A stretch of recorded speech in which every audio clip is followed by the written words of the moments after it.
नमस्कार, मैं अंजलि विश्वास, स्वागत है आपका हमारे चैनल में। आपको बता दें, महाराष्ट्र राज्यसभा चुनाव के नतीजे अब आ चुके हैं। 6 सीटों में हुई जो है रोचक मुकाबले में बीजेपी ने 3 सीटों पर, महाविकास अघाड़ी गठबंधन ने 3 सीटों पर जीत की है। यानी बीजेपी को यहां पर ऐतिहासिक जीत मिलती नजर आई है। दरअसल बीजेपी ने महाराष्ट्र के राज्यसभा चुनाव में डॉक्टर अनिल बंदे, पीयूष गोयल और धनंजय महाडिक को मैदान में उतारा था और ये जो इनके कैंडिडेट है, ये पूरी तरीके से जीत हासिल कर चुके हैं। चुनाव नतीजों में इन तीनों उम्मीदवार ने जीत हासिल की और जीत के बाद बीजेपी नेताओं ने विधानसभा में ही जश्न मनाया और गुलाल उड़ाकर अपनी जीत की सेलिब्रेशन जो है उन्होंने किया। इसके अलावा बीजेपी नेताओं ने छत्रपति शिवाजी महाराज के स्मारक पर जाकर नमन किया और नारे लगाए। बता दें, इस जीत के बाद जब शरद पवार का बयान आया तो उन्होंने साफ तौर पर यही कहा कि उन्हें इस जीत से कोई आश्चर्य नहीं हो रहा है। यह चमत्कार इसीलिए हुआ क्योंकि निर्दलीय जो विधायक थे उन्हें उनकी तरफ उन्होंने कर लिया था।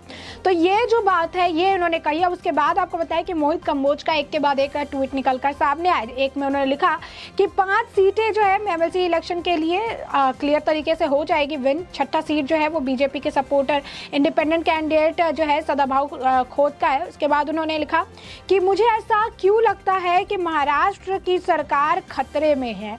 ये बयान की तरफ से किया गया कि उन्हें ऐसा लगता है कि सरकार जो है महाराष्ट्र के खतरे में। उन्होंने एक और ट्वीट किया, लिखा, संजय राउत के हिसाब से अगर ईडी के डर से एमएलए वोटिंग करते हैं, इसका मतलब तुम चोर हो या तुमने कुछ गलत किया है। संजय भाई, उत्तर प्रदेश से महाराष्ट्र आके तुमसे ज्यादा वोट ले गया मियां इमरान प्रतापगढ़ी। मैं बता दें, प्रतापगढ़ी जो है कांग्रेस की तरफ से एक कैंडिडेट है, जैसे बाहर से कैंडिडेट जो है लेकर आई थी। महाराष्ट्र में के कांग्रेस नेताओं में ये भी था कि आखिर कांग्रेस ने हमें मौका क्यों नहीं दिया, कांग्रेस बाहर से जो है उत्तर प्रदेश से एक कैंडिडेट को लेकर आई है, हम क्या मर गए हैं। लेकिन यहाँ पर इमरान प्रतापगढ़ी को भी संजय राउत से ज्यादा जो है वोट्स मिले हैं। तो उन्होंने कहा कि इसमें क्या बोलना चाहते हैं आप, आपको क्या कहना है। तो ये जो है आप देख सकते हैं मोहित कंबोज के तरफ से जो है ये बयानबाजी देखने के लिए मिली। उन्होंने जो है ये बात उठाई। उन्होंने बताया कि किस तरीके से सारी चीज़ें जो है इनके खिलाफ गई। इतनी बड़ी बड़ी बातें कहने वाले जीत की, तो उन्होंने कहा कि जीत को लेकर बड़ी बड़ी बातें कहने वाले उनको कम वोट मिले, जबकि वो महाराष्ट्र से हैं। यहाँ पर संजय राउत ने कहा था कि बीजेपी ये ना भूले कि सत्ता में हम हैं। तो ये सत्ता में हम वाली जो बात है उन्होंने कही थी, इस पर आप देख सकते हैं कि तीखी प्रतिक्रिया जो है वो देखने के लिए मिली है। तो ऐसे में हम आपको बता दें कि जिस तरीके से महाराष्ट्र के राज्यसभा चुनाव में बीजेपी की जीत हुई है, इसके बाद जो है तंज कसने का सिलसिला भी लगातार जारी है। इसी बीच शिवसेना के उम्मीदवार संजय पवार राज्यसभा चुनाव में अप्रत्याशित रूप से हार गए और एनसीपी के प्रदेश अध्यक्ष जयंत पाटिल ने जब शिवसेना की हार के बारे में पूछा गया तो उन्होंने हार के लिए शिवसेना को ही जिम्मेदार ठहरा दिया। जयंत पाटिल ने कहा कि शिवसेना निर्दलीय विधायकों के संपर्क में थी, चुनाव के लिए शिवसेना भी उतनी ही जिम्मेदार है। मंत्री जयंत पाटिल ने जो है मलशीरत तालुक के गढ़वाल में सीपेश तालाबों के निरीक्षण उन्होंने किया और उसी वक्त उन्होंने राज्यसभा चुनाव के जो नतीजे हैं उस पर अपनी प्रतिक्रिया दी। और प्रतिक्रिया देते हुए उन्होंने जो है कहा कि चुनाव में जीत हार की चर्चा जहां कल दिन भर चली है, ऐसे में मंत्री जयंत पाटिल ने हार के लिए शिवसेना को ही जिम्मेदार ठहरा दिया। महाविकास अघाड़ी के साथ 5 से 6 निर्दलीय विधायकों ने हमें वोट नहीं दिया, लेकिन अब उनका नाम लेना उचित नहीं होगा। उन्होंने कहा, विधायक संजय शिंदे और देवेंद्र भोयर के नेतृत्व में ये सभी लोग काम कर रहे थे। जयंत पाटिल ने इसी के साथ ये भी कहा, हम सभी ने पहली वरीयता के वोट पर ध्यान दिया, लेकिन दूसरी वरीयता के वोट में हमें चोट पहुंचाई। आज भी 163 पहली वरीयता के वोट महाविकास अघाड़ी के पास और सरकार को कोई खतरा नहीं है। इसके बावजूद भी इनको हार का सामना करना पड़ा, जिसकी जिम्मेदारी पूरी तरीके से शिवसेना को लेनी पड़ेगी और शिवसेना के लिए जाती है। तो यहाँ पर आप देख सकते हैं कि हार के लिए एनसीपी ने शिवसेना को जो है वही पटकनी दे दी। उन्होंने साफ तौर पर जो है अंतरकलह की जो हम बात कर रहे थे कि एक तरफ भाजपा की जीत हुई है तो दूसरी तरफ शिवसेना और एनसीपी के बीच में जो है टकरार देखने के लिए मिल रही है। तो इसी वजह से मिल रही है क्योंकि एक दूसरे के ऊपर भी ये तंज कस रहे हैं, एक दूसरे के ऊपर भी बयानबाजी कर रहे हैं और एक दूसरे को ही जिम्मेदार ठहरा रहे हैं। अब शिवसेना की हार के लिए शिवसेना को ही जिम्मेदार ठहराने वाला कोई और नहीं, खुद एनसीपी के लोग हैं। और यही बयानबाजी की वजह से इस वक्त राज्यसभा चुनाव के बाद महाराष्ट्र में जो चुनावी समीकरण के साथ साथ जो अंदर में जो ये महाविकास अघाड़ी की सरकार है, इनके बीच में भी अंतरकलह जो है देखने के लिए मिल रहा है। तो महाराष्ट्र में राज्यसभा की 6 सीटों में से 3 पर भारतीय जनता पार्टी की जीत के बाद राष्ट्रवादी कांग्रेस पार्टी के प्रमुख शरद पवार ने शनिवार को यह भी कहा कि वह नतीजों को देखकर जरा भी आश्चर्यचकित नहीं है। पवार ने बताया कि उनकी पार्टी को एक अतिरिक्त वोट निर्दलीय विधायक का मिला, जिसका झुकाव विपक्षी खेमे की तरफ था। महाराष्ट्र में हुए राज्यसभा चुनाव में बीजेपी के उम्मीदवार केंद्रीय मंत्री पीयूष गोयल, राज्य के पूर्व मंत्री अनिल बोंदे और पूर्व सांसद धनंजय महाडिक ने जीत दर्ज कराई थी। वहीं आपको बताया, शिवसेना ने संजय राउत और एनसीपी से प्रफुल्ल पटेल और कांग्रेस के इमरान प्रतापगढ़ी में राज्यसभा चुनाव में जीत हासिल करने में कामयाब रहे। शिवसेना के दूसरे उम्मीदवार संजय पवार को बीजेपी के महाडिक के हाथों हार का सामना करना पड़ा और संजय पवार को लेकर आपको बता दें, पहले ही बीजेपी की तरफ से जो है बयानबाजी की गई थी और उनकी तरफ से कहा गया था कि संजय पवार जरूर हारेंगे और आप देख सकते हैं कि वो हार भी गए। शरद पवार ने अपने संवाददाताओं से कहा था कि मैं नतीजे देखकर बिल्कुल भी हैरान नहीं हूँ। अगर आप महाविकास अघाड़ी सरकार के सभी घटक दलों एनसीपी, शिवसेना और कांग्रेस के प्रत्येक उम्मीदवार के पक्ष में पड़े वोटों पर नजर डालेंगे तो पता चलेगा कि उन्हें कोटे के अनुसार मत मिले हैं। सिर्फ प्रफुल्ल पटेल को एक अतिरिक्त वोट हासिल हुआ है और मुझे पता है कि ये कहां से आया। ये एमवीए का वोट नहीं था, ये विपक्षी खेमे से डाला गया था। एनसीपी प्रमुख ने कहा कि छठी सीट जिस पर शिवसेना ने अपने प्रत्याशी उतारा था उसमें बड़ा अंतर था, लेकिन एमवीए ने हिम्मत दिखाई और भरपूर प्रयास किया। उन्होंने कहा कि बीजेपी को ज्यादा निर्दलीय विधायकों का समर्थन हासिल था, लेकिन बीजेपी और एमवीए दोनों के लिए कुल वोट पर्याप्त नहीं थे। शरद पवार ने जो है इसी बातें कही कि किस तरीके से थोड़ा कम वोट ही हुआ, लेकिन वहां पर हम जीत गए, हमने जीत हासिल कर ली और सारी चीजें जो है उन्होंने लिखा था कि उद्धव ठाकरे साहब का घमंड टूट गया। फिर उन्होंने एक और ट्वीट की, उन्होंने लिखा था कि अकेला देवेंद्र क्या करेगा, क्वेश्चन मार्क। उन्होंने लिखा कि बीजेपी ने राज्यसभा में 3 सीटें जीत ली। पीयूष जी, अनिल जी को सबसे ज्यादा 48 वोट एक एक आदमी को मिले। धनंजय महाडिक ने तो इतिहास बना दिया। संजय राउत को सिर्फ 41 वोट मिले।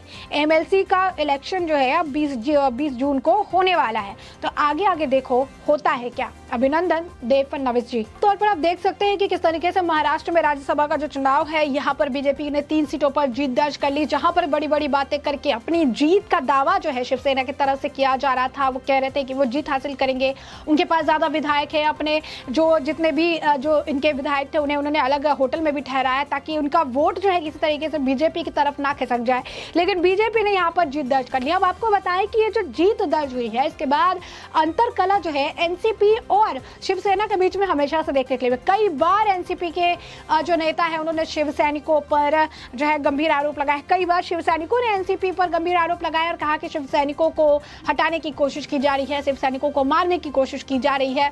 तो ये जो है अंतरकला एक बार फिर से देखने के लिए मिल रहा है, यानी जहां पर महाराष्ट्र की महाविकास अघाड़ी सरकार की गठजोड़ जो है, गठबंधन जो है काफी मजबूत बताई जा रही थी, अब उस गठबंधन में भी फूट पड़ने लगी है, अब उस गठबंधन में भी दरार देखने के लिए मिल रही है। और इन सब के बीच अगर आपको बताएं तो अब जो है माहौल अब ऐसा हो चुका है कि जीत हार और जो है कहीं ना कहीं आपसी जो फूट है ये सब एक साथ चलते नजर आ रहे हैं। जिस तरीके से शरद पवार कह रहे हैं कि जीत से उनको कोई अचंभा नहीं हुआ, किसी तरीके का ये कोई चमत्कार उनको नहीं लगता है, क्योंकि फडणवीस जो है वो बहुत बेहतर तरीके से अभी जो है इस तरीके से अपने तरफ करने में संभव रहे जो एमएलएज है उन्हें। वहीं ये कहते हैं कि हमारा जो एक अतिरिक्त वोट पड़ा है प्रफुल्ल पटेल को, वो हमारे खेमे से नहीं है, बाहर के जो है खेमे से है। तो ये जो है इस तरीके की बयानबाजी करके कहीं ना कहीं आप ये कह सकते हैं कि एक डैमेज कंट्रोल करने की कोशिश की जा रही है, क्योंकि ये हमेशा ये कहा जा रहा था कि देवेंद्र फडणवीस अकेला आदमी है, अकेला आदमी देवेंद्र फडणवीस क्या कर लेगा, और इसी को लेकर जो है ये बातें इन्होंने कही है। वही जब राज्यसभा चुनाव के जो नतीजे सामने आ गए तो इसमें यह भी अब अहम है कि आखिर क्या कहा देवेंद्र फडणवीस ने, क्योंकि देवेंद्र फडणवीस को काफ़ी क्रेडिट दिया जा रहा है और मोहित कांबोज भी उनके बारे में बोल रहे हैं। तो बता दें कि देवेंद्र फडणवीस ने राज्य के सत्तारूढ़ शिवसेना पर तंज कसते हुए कहा था कि हनुमान चालीसा का अपमान करने वालों को हार का सामना करना पड़ा, और जो है चुनाव परिणाम घोषित होने के बाद फडणवीस ने निर्दलीय विधायक रवि राणा को हनुमान चालीसा की एक नई प्रति भी भेंट की थी। पूर्व मुख्यमंत्री ने पार्टी नेताओं और मीडिया कर्मियों के बीच चुटकी लेते हुए कहा कि हनुमान चालीसा का अपमान करने वाले चुनाव हार गए। विधायक रवि राणा और उनकी पत्नी लोकसभा सदस्य नवनीत राणा दोनों निर्दलीय ने अप्रैल में घोषणा की थी कि वो मुंबई में महाराष्ट्र के मुख्यमंत्री उद्धव ठाकरे के अलावा उनके आवास के बाहर हनुमान चालीसा का पाठ करेंगे। हालांकि बाद में उन्होंने अपनी योजना को रद्द कर दिया। मुंबई पुलिस ने अन्य आरोपों के साथ दंपति को देशद्रोह के आरोप में गिरफ्तार कर लिया, लेकिन बाद में उन्हें जमानत मिल गई।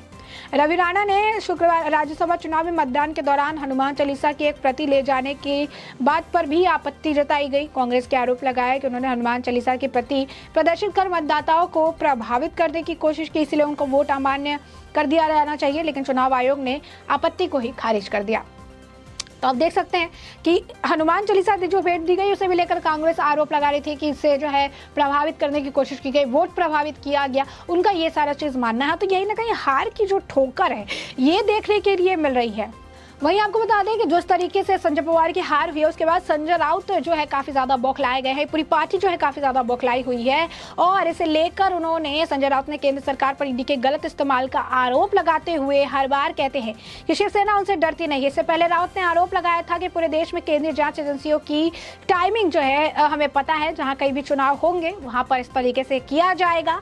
तो अब इसे लेकर उन्होंने जो है बयानबाजी की, उन्होंने अपने तरफ से जो है तंज कसा। उन्होंने कह दिया कि 48 घंटे को ईडी हमारे हाथ में दे दीजिए, देवेंद्र फडणवीस भी शिवसेना को वोट देंगे। यानी उनका ये कहना है कि 48 घंटे के लिए अगर उनके हाथ में ये दे दिया जाता है। उन्होंने कहा था कि पूरे देश की केंद्रीय जांच एजेंसी की टाइमिंग हमें पता है, जहां कहीं भी चुनाव होता है, जब किसी राज्य सरकार में अस्थिरता पैदा करनी होती है तो ईडी और सीबीआई को भेजा जाता है, लेकिन महाराष्ट्र ना झुकेगा ना शिवसेना डरेगी। वहीं आपको बता दें कि एमएलसी चुनाव होने वाले हैं 20 तारीख को, लेकिन इससे भी इनके अंदर अब डर पैदा हुआ। जिस तरीके से राज्यसभा में बीजेपी ने इन्हें पछाड़ दिया है, हार उनको मुंह की खानी पड़ी है, तो वहीं अब 20 तारीख को एमएलसी चुनाव को लेकर भी इनके अंदर काफी डर है कि कहीं एमएलसी चुनाव में भी खेला ना हो जाए, कहीं एमएलसी चुनाव में भी भाजपा इन्हें जो है इसी तरीके से पछाड़ ना दे और इन्हें मुंह की खानी पड़े। ऐसे में हमने आपको ये जो पूरा मामला है बड़े विस्तार से बताया है। इस वक्त महाराष्ट्र में किस तरीके के समीकरण है, क्या कुछ बदल गया है, किस तरीके से जीत के बाद जो है बीजेपी का बयान आ रहा है, तो वही हार के बाद यहाँ पे पार्टियां बौखलाई हुई है। अंतरकला जो है वो महाराष्ट्र के महाविकास आघाड़ी सरकार के बीच में शुरू हो चुका है। तो ऐसे में इस पूरे मामले पर आपकी भी जो प्रतिक्रिया हो हमें कमेंट सेक्शन में कमेंट करके जरूर साझा करें।